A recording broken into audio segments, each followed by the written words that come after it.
va a afectar. Mirando a todo esto, mirando evidentemente a la actualidad geopolítica y mirando, como no puede ser de otra manera, también a esos movimientos en Ucrania y a esa cumbre de paz, Adrián Celaya, presidente de CAI Group, profesor de Economía Aplicada en la Universidad del País Vasco. Muy buenas tardes. Hola, buenas tardes. ¿Qué tal? No sé si tenemos ya también a Luis Rodrigo de Castro, al otro lado, creo que sí, ahí le tienen, Relaciones Internacionales del CEU. Muy buenas tardes. Buenas tardes, José. A los dos, por empezar por esa parte de la cumbre de paz, cuesta imaginar o costaba imaginar hace unos meses que Zelensky hablase de una cumbre de paz en otoño sin poner condiciones al final de esa frase. ¿Cómo estáis viendo este tipo de movimientos? ¿Podemos ver un armisticio? No sé si paz, tras una cumbre de paz, pero ¿creéis en un armisticio antes de final de año? Adrián, Luis. Bueno, vamos a ver, yo creo que es muy complicado, ¿no? Es decir, estas declaraciones de Zelensky sí encajan en el contexto, un contexto en el que hemos visto movimientos diplomáticos, declaraciones en distintas direcciones con respecto a Rusia, con respecto a China, que responden a ese contexto en el que la evolución de la guerra en Ucrania ha cambiado radicalmente. El ejército ucraniano está casi destruido. La evolución de la guerra en sí misma ya tiene un balance clarísimo. Seguramente lo tenía desde el principio, desde un punto de vista teórico, pero ahora se está confirmando en la práctica lo que era esperable. Entonces, dentro de ese contexto se estaba hablando repetidamente en círculos confidenciales de que había desde Occidente, desde Estados Unidos fundamentalmente, o desde la OTAN si se quiere, a Ucrania ya se le estaba poniendo límites, se le estaba diciendo que o para otoño, para septiembre, se decía, hay resultados claros que modifiquen la situación de la guerra a favor de Ucrania o Ucrania se tendría que meter en una dinámica de negociación.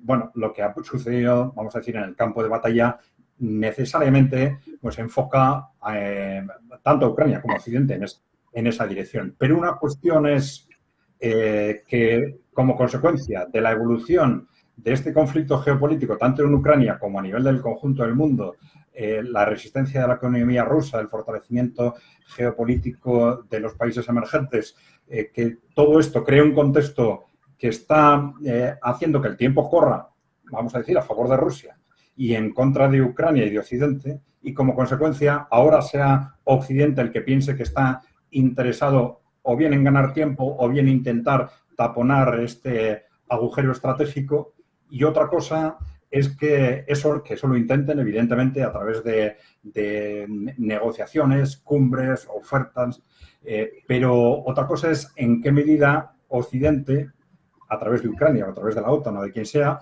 va a ser capaz de ofrecer algo suficientemente razonable para Rusia, ¿no? Y este es realmente el tema complejo, porque no estamos hablando, como ya sabemos, de un conflicto realmente entre Rusia y Ucrania, ni es un conflicto territorial, es un conflicto geopolítico, es un conflicto mundial y es un conflicto que afecta no solo a territorios, sino afecta a sistemas y a grupos de poder. Llegar a un acuerdo geoestratégico alrededor de todo esto para fin de año, esto sí es realmente difícil. O sea, cumbre o algo parecido es muy probable, resultados efectivos en la terminación de la guerra es muy complicado. Luis. Sí, yo más o menos coincido con lo que decía mi antecesor, ¿no? Pero aquí yo, cuando hablamos de conferencia, de cumbre, de paz, siempre hay que analizar quién y cómo va a ser esa cumbre de paz. Porque, bueno, pues imaginemos una cumbre de paz en la que a lo mejor pues no está Rusia, por ejemplo, ¿no? Lo organiza Ucrania con algunos socios internacionales, por ejemplo, con Arabia Saudí, como recientemente también ha salido, pero no está Rusia. Pues eso no es una cumbre de paz, eso es otra cosa, ¿no? No vamos a entrar en calificativos, pero eso es otra cosa. Tampoco creo yo que sea una cumbre o que fuera una cumbre de paz con garantías de éxito si alguna de las grandes potencias de la sociedad internacional pues tampoco está, y me estoy refiriendo tanto a Estados Unidos como a China, ¿no? Es decir, yo creo que deben de darse varias circunstancias, cumplirse varios requisitos para que puedan celebrarse una cumbre de paz, y no solo se pueda celebrar una cumbre de paz o de armisticio, mejor, porque la paz va a ser más difícil de conseguir. Una cosa es que cesen las hostilidades, que las armas dejen de matar personas, pero más allá de eso, superar esta situación bélica y alcanzar una verdadera paz entre Rusia y Ucrania va a costar, creo yo, varias generaciones. Pero volviendo un poco al tema de la cumbre de paz, aquí, claro, yo es lo que creo que debería ser, ¿no? Una cumbre de paz verdaderamente internacional, y en ese sentido creo que sería muy fructuoso que estuviera Estados Unidos, que estuviera China como garantes, tanto por uno y otro lado, de las posiciones, de los avales, por supuesto también la Unión Europea. Una cumbre en la que Ucrania y Rusia pues se sentaran a dialogar. Bueno, todos sabemos las posiciones y las líneas rojas que tienen tanto unos como otros, pero a partir de ahí, si realmente se quiere la paz, pues todos tendrán que hacer concesiones. Y ese tipo de concesiones, pues como hemos dicho otras veces, luego hay que venderlas a la opinión pública, hay que legitimarlas en un parlamento, un tratado de paz, en el caso de Ucrania, en el caso de Rusia, y cómo eso se traslada a la opinión pública, cómo eso se vende en la política, cómo Rusia o Putin, mejor dicho, pues a lo mejor tiene que cambiar cierto discurso, igual que Zelensky, de cara a alcanzar ese supuesto armisticio. Bueno, pues son cuestiones que estarán sobre la mesa con total seguridad, que probablemente la fecha, lo habéis dicho, sea este otoño, porque llegamos a un punto en el que también nos vamos acercando a las elecciones en Estados Unidos, que siempre hemos dicho que son esa gran prueba de fuego, ¿no? Dependiendo de quién finalmente se hace con la victoria o en qué condiciones se vaya desarrollando la campaña, pues son elementos que pueden influenciar, y en este caso pues la fecha de otoño parece que está ya fijada en el calendario. Lo que falta por clarificar es quiénes van a estar sentados en esa cumbre o quiénes van a actuar como avalistas de ese supuesto armisticio o esa posible paz. Eso iba justo a preguntar. ¿Creéis que va a haber lo que sea que haya en otoño? No sé si cumbre de paz, no sé si va a ir Rusia, no sé, pero ¿creéis que en otoño se firma algo? Yo me temo que no. Me temo que no, porque una vez iniciado el conflicto es muy difícil que se frene. Es decir, en un momento determinado puede haber alguien que piense que va ganando y que le interese continuar, luego es el otro el que piense que va ganando y a él le interesa continuar, pero es muy difícil que se cierre sin un acuerdo de fondo. Y aquí no hay un acuerdo de fondo en base a territorios, ni en base a una definición de lo que va a ser Ucrania cara al futuro, qué estatus va a tener, etcétera. Porque el tema es mucho más profundo, ¿no? El tema es de seguridad europea y es de seguridad mundial.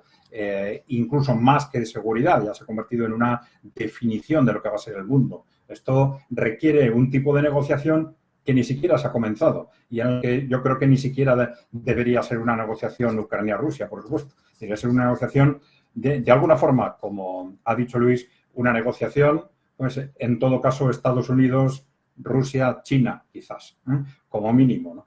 Y que estos tres países definieran las bases de ese nuevo contexto geopolítico mundial, geopolítico y es económico también. Y sobre esas bases de acuerdo luego podría haber una mesa complementaria que cerrara el conflicto alrededor de Ucrania. Pero ahora es ese tema de fondo el que está encima de la mesa, y sin cerrar ese tema yo creo que va a ser muy complicado que realmente, como tú dices, se firme algo este otoño.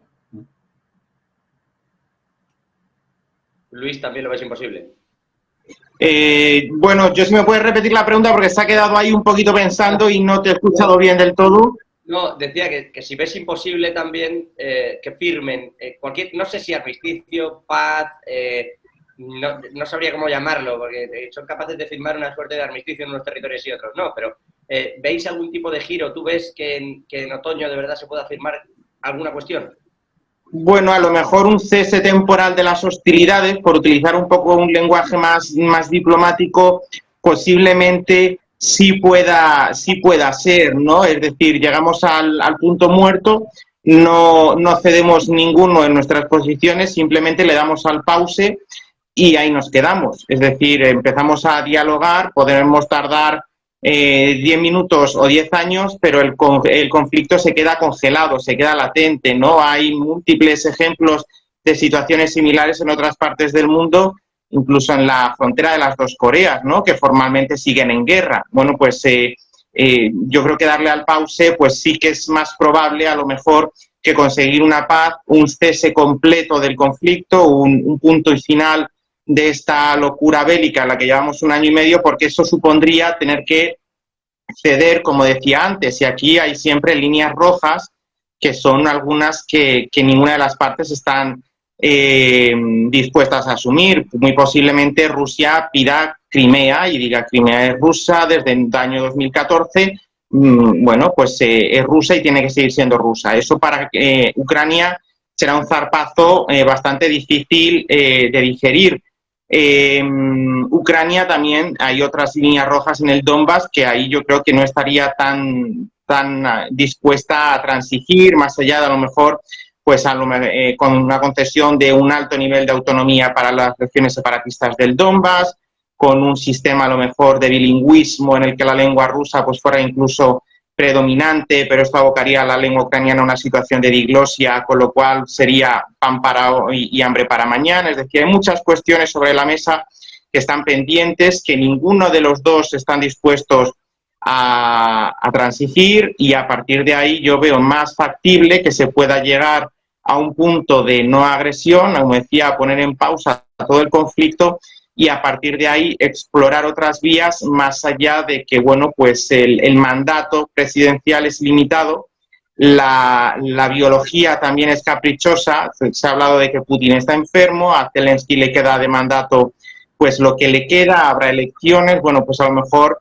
eso supondría dilatar un poco más el conflicto, un conflicto frío, una nueva guerra fría a pequeña escala. Pero aquí, fíjate, yo a lo que añadíais también, creo que la Unión Europea tendría que tener una voz importante, una participación activa, básicamente porque lo que suceda en Ucrania, cómo se resuelva Ucrania, pues va a afectar a la seguridad colectiva y nos va a afectar a los europeos de primera mano.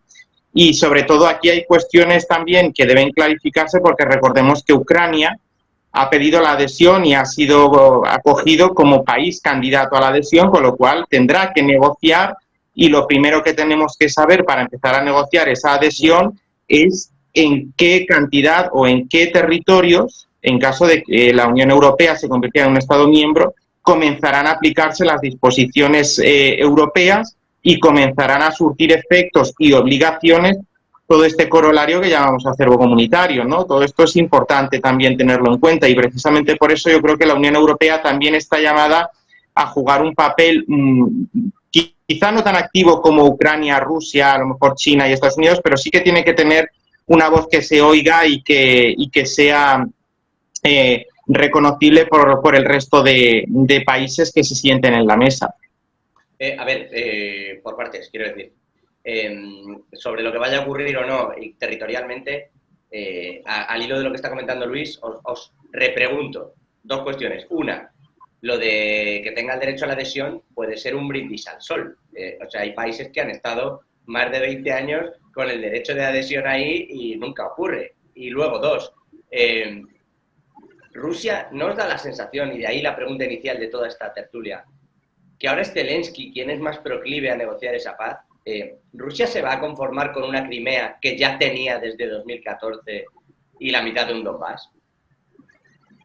No, yo creo que no. Yo creo que pedirá más, pero ahí está el tema de hasta qué punto Zelensky, que se ha erigido internamente como el gran defensor de la integridad y de la nación ucraniana, pues puede dar un giro casi copernicano a todo esto, ¿no? Es decir, pasar de defender la integridad territorial de Ucrania, aunque sabemos la complejidad que tiene el tema de Crimea y la complejidad que hay en el Donbass, pues pasar de un discurso totalmente único en cuanto al territorio ucraniano, por ejemplo, a otro que acepte la partición del país, que acepte la pérdida territorial, pues yo creo que son cuestiones bastante complicadas, ¿no? Sí, vamos a ver, lo de la Unión Europea, pues efectivamente, como tú dices, puede ser un brindis al sol, particularmente porque es que, como ha dicho el compañero, no sabemos exactamente de qué estamos hablando. Es decir, no sabemos qué es lo que va a ser Ucrania dentro de 5 años, ¿no? Qué es lo que va a quedar territorialmente de Ucrania. en qué medida parte de Ucrania se va a convertir en Rusia o incluso, como se está hablando últimamente, pues quizás en parte de Polonia, o va a haber una especie de acuerdo federativo con Polonia, etcétera, ¿no? Entonces, es muy difícil. Yo creo que lo que se ha hecho ahora respecto a, bueno, reconocer una cierta expectativa para Ucrania, bueno, es un gesto de ánimo a Ucrania en el contexto actual, pero bueno, yo creo que no tiene mayor trascendencia. Y sobre la cuestión de los territorios, efectivamente, claro, es que el problema de los territorios de Ucrania es un problema, por decirlo así, secundario. Es decir, el problema de fondo, vamos a recordar que era el problema de la seguridad estratégica de Rusia. Si por mucho que gane territorios nos encontramos con una situación similar al otro lado de esos territorios, similar a la anterior, o con una determinada hostilidad sin unas garantías de seguridad frente a Rusia o entre los dos bloques, pues podemos tener el problema sin resolver o peor que antes, evidentemente, ¿no? Entonces, lo de los territorios es una cuestión que va a ser secundaria. La cuestión fundamental, como lo he dicho antes, yo creo que es ese acuerdo sobre el futuro geopolítico y económico mundial entre fundamentalmente Rusia, China y Estados Unidos, y luego en lo que es Europa tiene que haber un acuerdo de seguridad estratégica en el que, de alguna forma, o a través de cambios de territorios o de otro tipo de pactos, las diferentes partes se sientan estratégicamente seguras y de alguna forma se rompa o se dé marcha atrás en ese proceso iniciado por la OTAN a partir de los años 90, de una forma, bueno, se discute si estaba firmado o no, pero bueno, de una forma en contra de lo acordado, vamos a decir, de ampliación constante de sus fronteras hacia el este. Esto se ha comentado también, la posibilidad de que la OTAN se retrotraiga a las fronteras de 1990, ¿no? Bueno, este tipo de elementos deberían estar evidentemente encima de la mesa. Y luego el tercer elemento sería exactamente qué pasa con Ucrania, con unos u otros territorios, con esas dos comunidades que han dividido Ucrania al 50%, pero si ya no contamos ni Crimea ni Donbass, pues ya no sería el 50%, pero bueno, sería, dependiendo de qué territorio estamos hablando, el estatus en el que quedaría ese territorio restante, pues lógicamente sería distinto. Y también no nos olvidemos de que, claro, tenemos una Ucrania a partir de 2014 y otra antes de 2014. Es decir, un cambio político cambió la realidad de Ucrania, ¿no? De convertirla en un país, vamos a decir, más o menos postsoviético, más o menos neutral entre los dos bloques, a convertirlo en un país claramente agresivo frente a Rusia. Puede ser que ahora existe una expectativa de un cambio político que vuelva a posicionar a Ucrania quizás en la situación anterior. Bueno, puede haber muchos contextos relacionados con esto, pero ya digo que yo creo que todo eso va a depender de ese acuerdo de seguridad en Europa y, por detrás de ello, ese acuerdo geopolítico para definir ese nuevo mundo, ese nuevo orden mundial, político y económico. Bueno, sí, dime, Luis. Sí, no, si me permitís un poquito por extensión de lo que decía, yo hay dos cosas que no veo de lo que ha dicho mi compañero, ¿no? Yo no creo que sea posible retraer la OTAN a las fronteras anteriores al año 90, precisamente primero porque a ninguno de los estados que está ya dentro le conviene, y menos a Estados Unidos, ¿no? Pero claro, no veo factible que ahora, por ejemplo, Estonia, Letonia, Lituania, Polonia se les diga, bueno, que ustedes se tienen que ir porque conviene. Bueno, primero, eso en el tratado de la OTAN habría que ver qué encaje puede tener y si es posible expulsar a un Estado miembro que no tiene ninguna causa abierta para acabar expulsado de la organización, ¿no? Yo creo que por esa vía esa puerta está cerrada. Y luego la otra posibilidad que se ha planteado de que parte del territorio ucraniano acabe siendo territorio polaco, pues yo tampoco lo veo. Es decir, es verdad que de esa manera ese territorio ucraniano acabaría siendo ipso facto territorio europeo, como pasó con la Alemania Oriental cuando se reunificó con la parte occidental, ¿no? Pero si hay un territorio como es Moldavia, que no se ha unificado con Rumanía y tiene muchísimas más particularidades y muchas más similitudes, ¿no? En cuanto a la lengua, las tradiciones, la tradición histórica. Si no ha pasado con Moldavia y Rumanía, veo difícil que por mucha conexión que pueda haber, por mucho feeling, diríamos, que pueda haber entre Polonia y la Ucrania más occidentalizada, yo esa posibilidad tampoco la veo, precisamente porque la considero un poco inviable, ¿no? Sí que es verdad que en otro tiempo fueron un mismo país, una confederación, pero en el siglo XXI yo esas dos opciones las veo totalmente irrealizables. No sé si Adrián quiere responder. Un segundo, sí.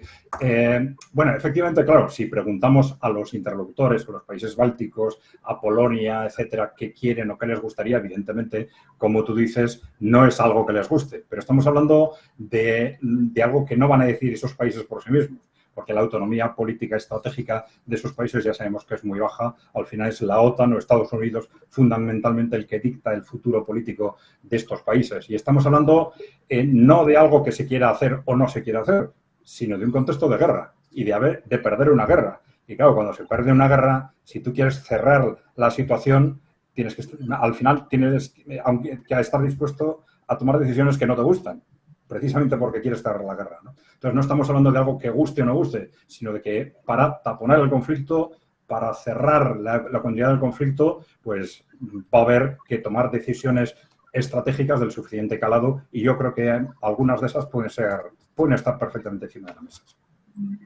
Bueno, veremos cómo se dan y qué ocurre con esto. Lo que sí que está ocurriendo es que en las únicas presiones reales que está intentando poner Europa a Rusia y a Ucrania pasan por el grano, que es lo que le toca al bolsillo, si me permiten, al contribuyente europeo.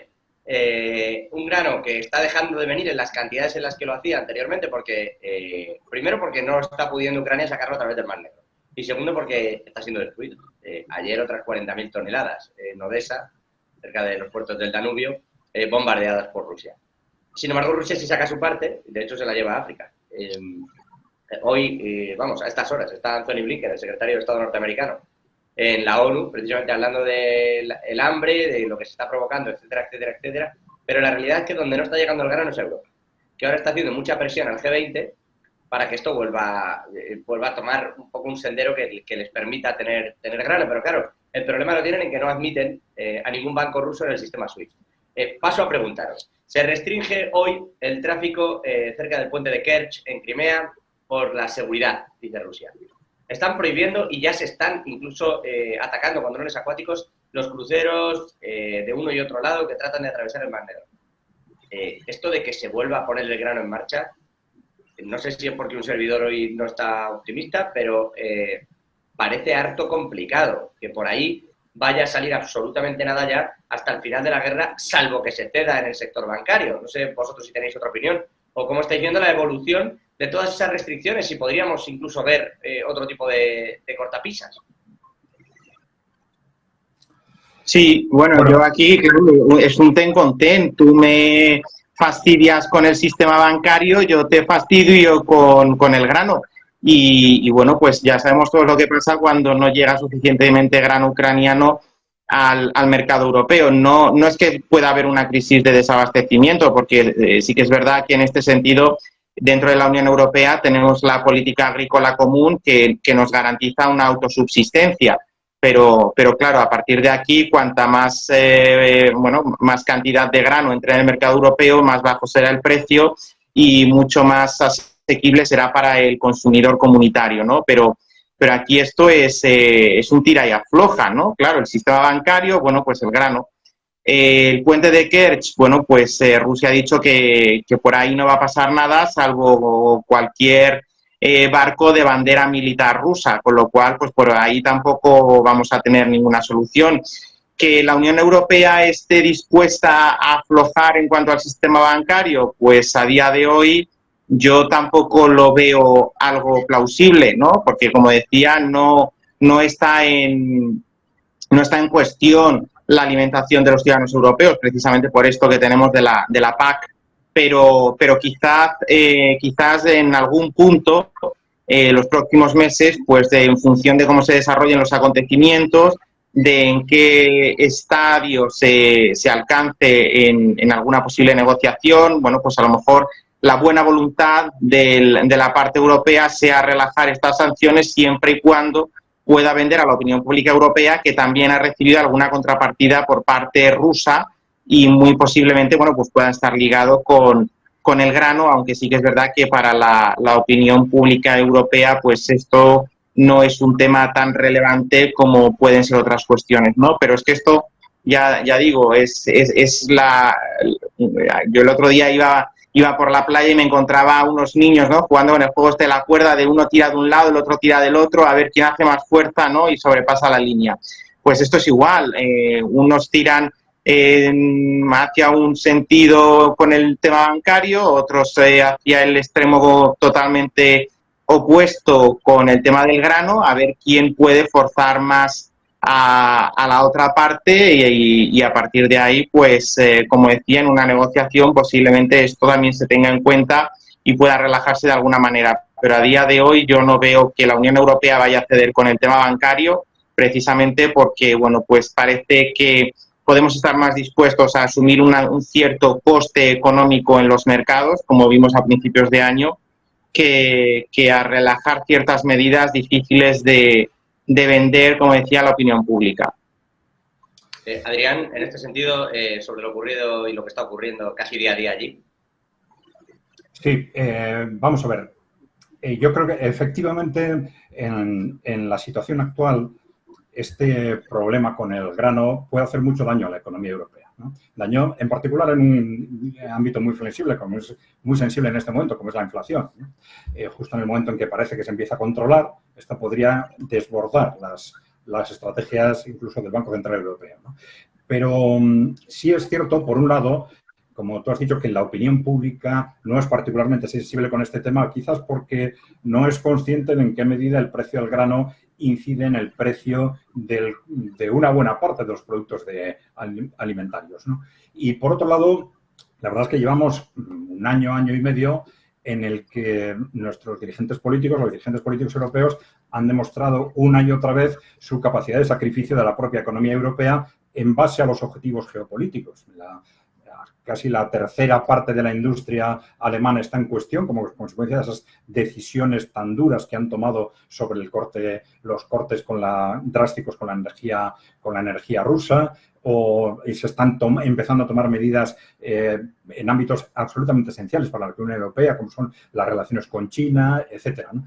De tal forma que desde ese punto de vista hay que pensar que los líderes políticos europeos van a continuar en esa dirección de aceptar costes económicos siempre dentro del gran objetivo geopolítico que es, vamos a decir, derrotar o someter a Rusia, ¿no? Pero efectivamente, como también ha dicho el compañero, todo esto puede cambiar en otoño.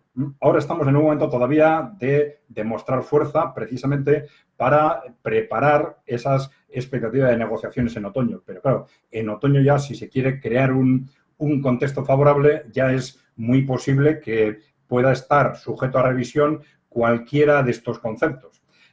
Aunque normalmente en una estrategia negociadora lo que se hace es acumular agravios para tener más base negociadora justo en el momento de la negociación. Pero bueno, vamos a ver cómo se juega, pero podría ser perfectamente una carta dentro de estas posibles negociaciones de otoño, ¿no? A ver, efectivamente, cómo se juega y si en eso se está negociando. Porque lo que sí se está haciendo con eso es presionar, que es lo que yo os decía al principio. No se le presiona tanto para otras cosas y sí que se presiona mucho con este tema del acuerdo del grano, porque efectivamente, como dice Adrián, esto afecta a bastantes cosas. Entre otras cuestiones, por ejemplo, a nosotros nos afecta casi el 80% de nuestro ganado come pienso de Ucrania. Y digo en España. Lo digo para que más o menos sepamos también cómo estamos circulando luego con este tipo de cosas que se va a encarecer. De hecho, en España lo hemos visto con la inflación, que más allá de lo que dijeran políticamente en los discursos, la realidad es que desde el propio Ministerio de Economía, cuando se trasladaron los datos de inflación, se veía que prácticamente el 92-95, dependiendo de los sectores, por ciento de la inflación que estaban sufriendo, en particular los alimentos, eran precios trasladados desde origen, ¿no? Que se iba incrementando el coste y nos pasaba esto. Vamos a tener tiempo para analizarlo. También les quiero preguntar otras cuestiones y cambiarles el tercio, porque hay una cosa que hemos dejado pasar por alto, que decía Adrián, no sé si Luis también en la misma línea, pero China, Rusia y Estados Unidos, particularmente China y Estados Unidos, van a decidir qué contexto, qué orden mundial hay y a partir de ahí veremos qué pasa con Rusia y Ucrania. Eso está casi pasando ya mirando a Taiwán. Pero me van a dar 3 minutitos, que vamos a hacer una pausa, si me permiten, Adrián, Luis, no se muevan. y regresamos en 3 minutos y analizamos todo este asunto.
No puede volver atrás y cambiar el principio, pero puede comenzar donde está y cambiar el final. En Luna Sevilla queremos ser su asesor financiero de referencia para mejorar su presente y su futuro patrimonial, prestando nuestros servicios como agentes de Caser Asesores Financieros. Somos una empresa con una clara apuesta por la formación de calidad, la información transparente y objetiva, y por el asesoramiento financiero personalizado y continuado. Visite nuestra web lunasevilla.es o llame al 91 762 3442.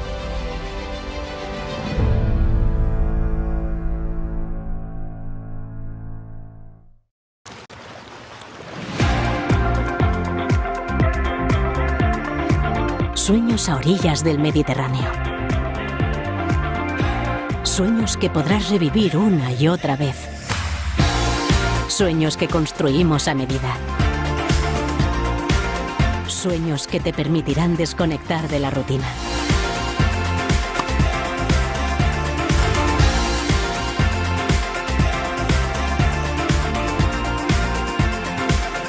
Vive la vida.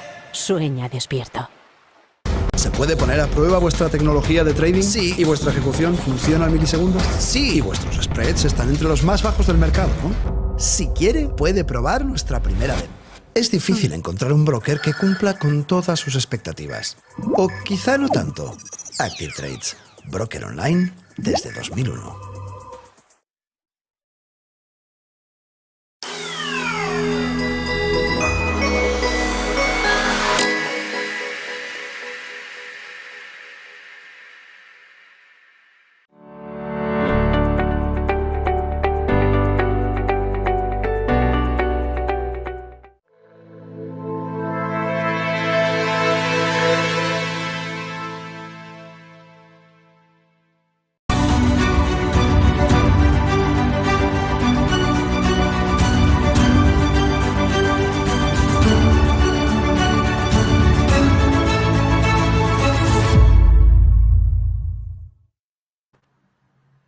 estamos ya de vuelta aquí en Negocios Televisión, en Todo es Geopolítica, evidentemente analizando todo lo que está ocurriendo no solo entre Rusia y Ucrania, decía, porque me gustaría saltar fuera. Decía Adrián, antes de la publicidad, que esto en realidad depende de que China y Estados Unidos firmen un orden mundial.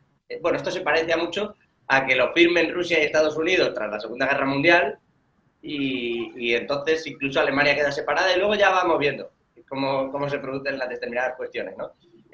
Ahora son China y Estados Unidos los que están buscando la mejor fórmula para volver a relacionarse en realidad, porque se anuncian desconexiones uno y otro, pero en realidad las empresas no son nada partidarias de esto. Hemos visto al CEO de Microsoft reunirse con Xi Jinping, hemos visto a Elon Musk volver a montar una de sus mayores fábricas en China, y hoy hemos visto, por ejemplo, a la cervecera B&B, ¿no?, que está sufriendo el boicot republicano, por eso de la contracultura woke, esto de, bueno, hicieron una publicidad con una persona trans en B&B, les pareció fatal, y le hicieron a Bud Light, a la cerveza Bud Light, le hicieron un boicot que le ha costado eso, entre el 15% de sus ventas, el 10,5% de los ingresos de Estados Unidos, y sin embargo lo compensa con China, ¿no? Por eso sacaba yo este ejemplo, que la propia cervecera estadounidense compensa lo que cae en Estados Unidos con vender más en China. Entonces, más allá de las diatribas verbales y de lo que ocurra, es verdad que hay un conflicto real, por el que os voy a preguntar, lo he hecho ya en alguna otra ocasión, que es Taiwán, pero luego están condenados a entenderse. ¿Qué creéis que va a salir de ahí? ¿Qué creéis que va a pasar en Taiwán el próximo año, por un lado? ¿Y qué creéis que va a pasar con la relación entre Estados Unidos y China para los próximos años? ¿Cómo se va a enfocar ese marco del nuevo orden que comentabas, Adrián? Bueno, vamos a ver, yo creo que depende podemos decir, de la relación de fuerzas. Primero, de la relación de fuerzas a nivel global y también de la relación de fuerzas dentro de Estados Unidos. Porque ya hace bastantes años que tenemos dos tendencias claras en Estados Unidos, digamos, sobre todo a partir del surgimiento del trumpismo, ¿no? Hay una estrategia que se vocalizó con este America First, ¿no? Es una estrategia de que ante la nueva situación mundial me voy a reposicionar volviendo a fortalecer Estados Unidos, ¿no? Y olvidándome de ser el policía mundial. Esta era un poco la estrategia de Trump y que se ha vuelto cada vez más la estrategia republicana. Sin embargo, la estrategia tradicional de los neoconservadores y ahora fundamentalmente el Partido Demócrata ha sido la estrategia de mantener la hegemonía mundial a toda costa. De cómo evolucione la relación interna en Estados Unidos entre estas dos tendencias, vamos a tener una conclusión absolutamente distinta sobre cómo actuar en este ámbito con respecto al conflicto de Taiwán y con respecto a esta guerra fría abierta ya en el ámbito económico entre China y Estados Unidos. La cuestión clave es en qué medida Estados se reposiciona ante ese futuro multipolar, diciendo, bueno, vamos a intentar fortalecernos como uno de los bloques de ese mundo multipolar, o continuamos con esa estrategia de hegemonía política y también económica mundial, que la verdad es que, viendo el balance de las últimas décadas, ha sido muy buena para las grandes multinacionales, pero ha sido un auténtico desastre para Estados Unidos, porque se ha desindustrializado como consecuencia de esas políticas, que se han endeudado sistemáticamente, etcétera, ¿no? Yo creo que ahí puede estar un poco el balance. Lamentablemente, en este momento, las fuerzas hegemónicas en Estados Unidos son, en el ámbito político al menos, son las que apuestan por mantener a toda costa esa hegemonía. Y de ahí que estemos en una situación cercana a vamos a decir, a la guerra continental o casi a una guerra fría o caliente mundial, tanto en Europa como en Asia. Es que es más difícil aprender a perder cuando no se ha perdido nunca, ¿eh? Claro. Sí, siempre en geopolítica... Claro, se repite constantemente que no hay situación geopolítica de mayor riesgo que la de un imperio que está en situación de riesgo de dejar de serlo, ¿no? Sí, bueno, ahora os pregunto por Taiwán, pero análisis de esa situación, de ese reordenamiento, Luis. Pues yo también coincido en parte con lo que decía Adrián, ¿no? A ver, China y Estados Unidos son competidores, eso tampoco vamos a descubrir ahora nada nuevo. Pero de cara sobre todo a los próximos años, y lo estamos viendo a día de hoy, están condenados a entenderse. Es decir, un conflicto entre China y Estados Unidos no beneficia a ninguno de los dos y tampoco al resto de países del globo, ¿no? Es decir, están condenados a coexistir, que es la palabra diplomática que tenemos para decir soportarse o aguantarse mutuamente.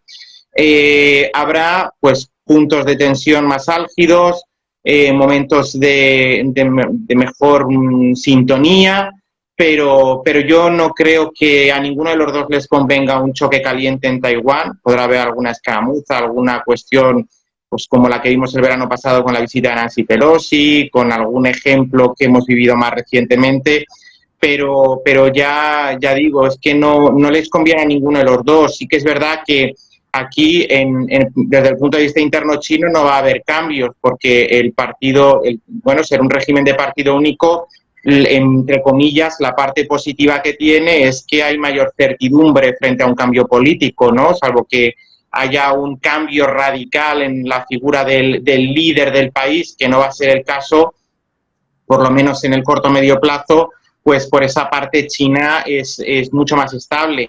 En el caso de Estados Unidos, pues vuelvo a repetir que hay elecciones en un año y poco.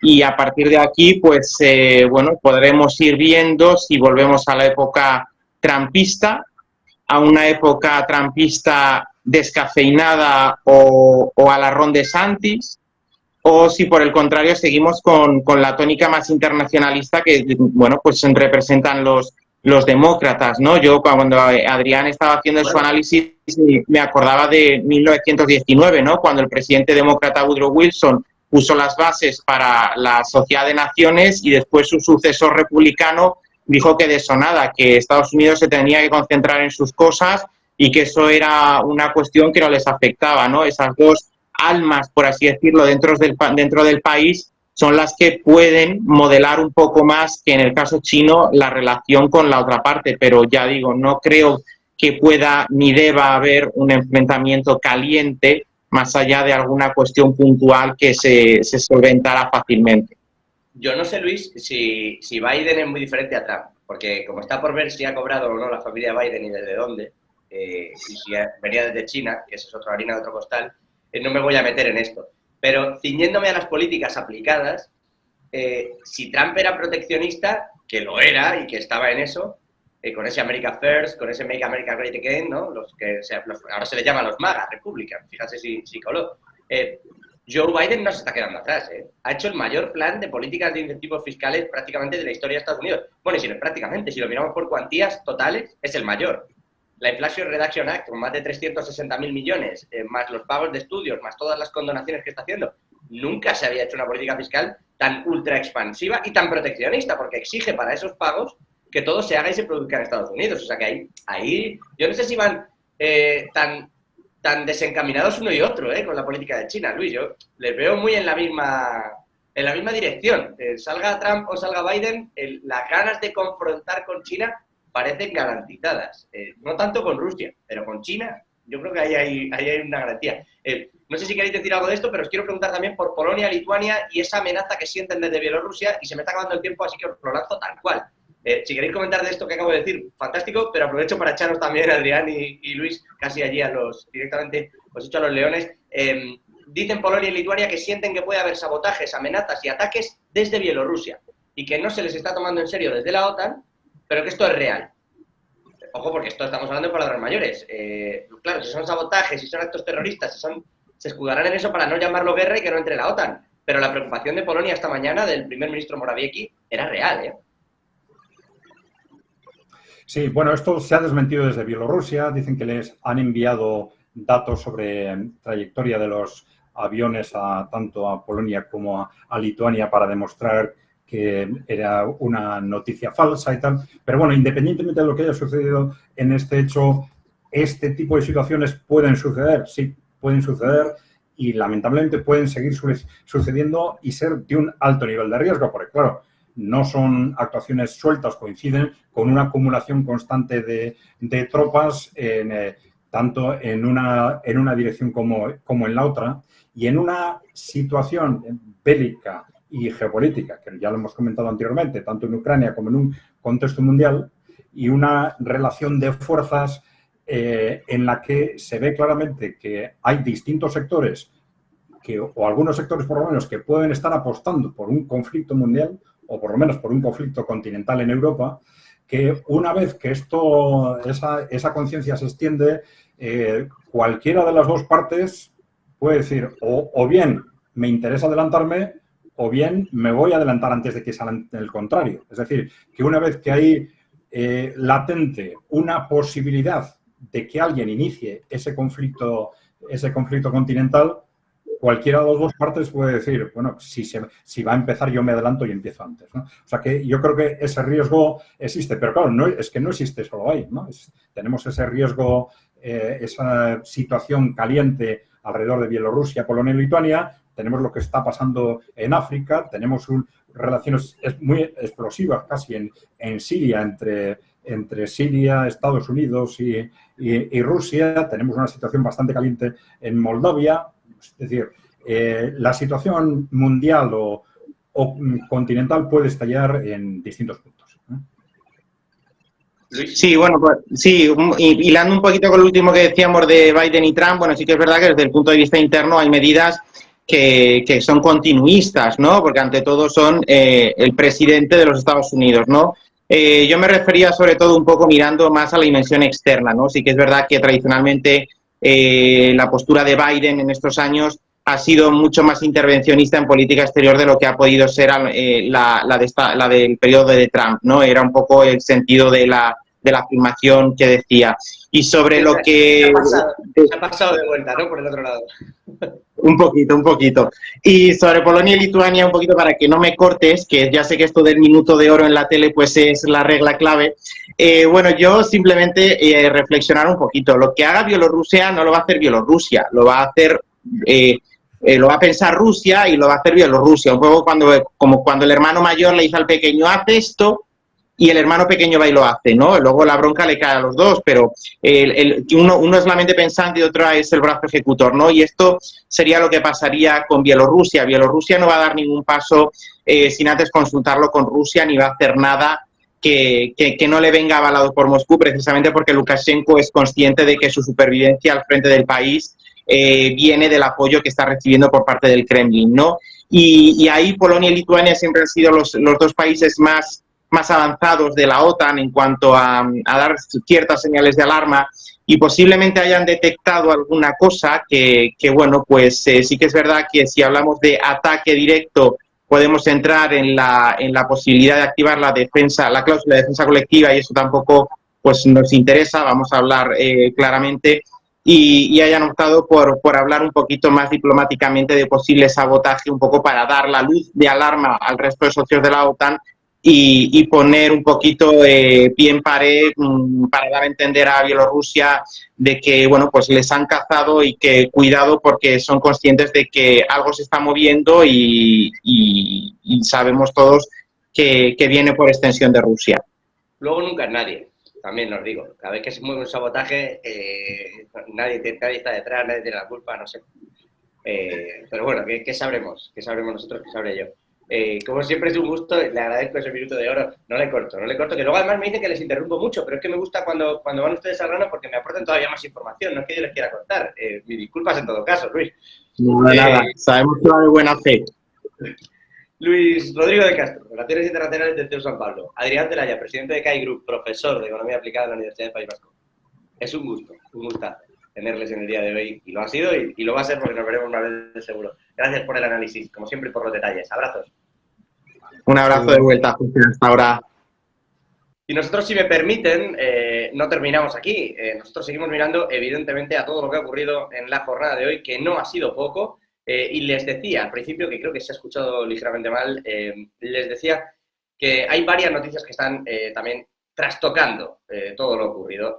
Primero, ya que estábamos hablando de Rusia, han multado a Apple y a Wikipedia por difundir información falsa. Dicen desde el Kremlin que las informaciones que se han difundido tanto en Apple como en Wikipedia no corresponden a la realidad, en concreto en lo tocante a Ucrania, y que además se ha vertido información contra Rusia y que eso está tipificado penalmente. Las multas no son muy cuantiosas, pero llama la atención que Rusia está emprendiendo también acciones legales ya contra las empresas norteamericanas, algo similar a lo que ocurre en su contrario. En todo caso, insisto, las multas, digo, no son muy llamativas porque al final no pasan de unos $33.000 para uno, $4.400 para otro, en esa línea total. Es verdad que son bastante más miles en rublos, pero las cuantías no son excesivas. Sí lo es el gesto, el hecho de que Rusia directamente le meta mano directamente sancione y multe a compañías extranjeras, a compañías, en este caso, con una fortaleza en Estados Unidos importante, particularmente Apple, pero también Wikipedia. Esto por un lado. Por el otro, hablábamos también con Adrián y con Luis Rodrigo de Castro, con Adrián Zelaya y Luis Rodrigo de Castro, de lo que estaba ocurriendo con el grano en Europa. El G20 acaba de recibir un comunicado procedente del Parlamento Europeo en el que se le está pidiendo que intervenga y que presione para lograr de nuevo que el acuerdo del grano se levante. Porque fue cancelado por Rusia, porque no entra en el sistema SWIFT, y ahora el G20 va a tener que tomar cartas en este asunto, habida cuenta que las negociaciones de la ONU con Vladimir Putin, con el Kremlin, han fracasado. Y que el acuerdo del grano no solo sigue suspendido, sino que está habiendo ya combates dentro del propio Mar Negro y injerencias a través de distintos drones acuáticos desde uno y otro lado contra transportes marítimos en ese Mar Negro. Hoy ha restringido el puerto de los accesos en el Mar de Kerch, cercanos al puente de Crimea, Rusia, para evitar precisamente todo esto, pero con esto en la base, Europa necesita el grano de Ucrania y está presionando para que el G20 a su vez presione a los ucranianos y haya que lograr alguna concesión, aunque la realidad es que es Europa quien, si quiere ese grano, en opinión de Moscú, debe ceder y permitir que algún banco ruso entre al sistema SWIFT. Por cierto, y hablando de todo este asunto, Rusia ya saben que no publica los precios del crudo, sí algunos y sí cuando conviene y quiere, pero es verdad que no lo hace de la forma automática en lo que lo venía haciendo desde antes de la guerra, porque considera que es un recurso valioso y que es información clasificada. Bueno, pues ha habido un movimiento importante en el petróleo y es que Arabia Saudita ha asegurado que va a prorrogar el recorte de producción de petróleo que tenían previsto y que tenían funcionando hasta el día de hoy. Bueno, pues lo van a prorrogar, va a ir más allá de los próximos 6 meses, un recorte que evidentemente va a hacer subir, está haciendo subir al petróleo ya incluso en la jornada de hoy y que se suma, en realidad, a todo lo que venimos viendo, a los recortes por parte de Rusia, a lo que está ocurriendo con el grano, a lo que está ocurriendo ahora en Níger con el uranio y el oro. Es decir, los precios se van a incrementar en los próximos meses casi con toda seguridad, más allá de lo que hagan los bancos centrales, a tenor de todos estos movimientos en los precios tanto energéticos como alimentarios que se están dando desde origen. Importantísimo ese movimiento de Arabia Saudita. Importante también, si me permiten, ya que hablamos de inflación, lo ocurrido en Turquía. Prácticamente un 50% ha subido la inflación, 47,8, hasta ese 47,8 ha subido en el mes de julio. Es curioso porque ha subido prácticamente 10 puntos porcentuales en un mes, está rozando, insisto, el 50%. Tras las elecciones ya ganadas por Recep Tayyip Erdogan, es verdad que ha modificado por completo y que ahora tiene a Şimşek al frente del Ministerio de Finanzas y que el propio Erdogan ha modificado no solo el Ministerio de Finanzas, sino también el Banco Central turco y está intentando lidiar con lo que ya es a todas luces un problema evidente en Turquía, que es esa escalada de precios víctima de las políticas fiscales en buena medida que llevaron al propio gobierno hasta aquí y que ahora pues está intentando corregir de alguna manera el propio Erdogan para tratar de que la inflación no siga no siga subiendo al ritmo que lo está haciendo. Ha superado hoy las expectativas, está rozando el 50% y no se espera que caiga. Incluso lo que se espera en realidad es que roce entre el 65 y el 70% de la inflación en Turquía para finales de este año. Así que, ojo a todo lo que está ocurriendo, que no son pocas cosas las que estamos viviendo en el día de hoy. Y por terminar, esa noticia que dábamos también al calor de las diatribas, los combates entre Estados Unidos y China, Bud Light, la cerveza más vendida en Estados Unidos hasta el último trimestre, se ha dado un castañazo importante, caen las ventas, caen los ingresos, un 10,5% en Estados Unidos, las ventas en torno a 15% en algunos estados, pero insisto, un 10,5% cayendo los ingresos de la compañía de AB InBev, que es la compañía que produce esa Bud Light, en Estados Unidos, por culpa de la campaña anti-woke, o la campaña contra la guerra woke, que es una campaña que lanzó el propio Partido Republicano contra la cerveza Bud Light a raíz de una serie de anuncios publicitarios que lanzó la compañía y que, bueno, pues han hecho que se derriben los precios, se derriben los ingresos y las ventas en Estados Unidos. Lo curioso es que se mantienen las expectativas de venta totales de AB InBev porque está compensándolo en China, que no deja de ser llamativo. Si me permiten, cerramos con esto, actualizamos ya mismo todas las noticias, nos hemos ido un poquitín de la hora, pero actualizamos ya todas las noticias, todo lo que está ocurriendo también en el plano económico, con un protagonista claro hoy, el Banco Central de Inglaterra.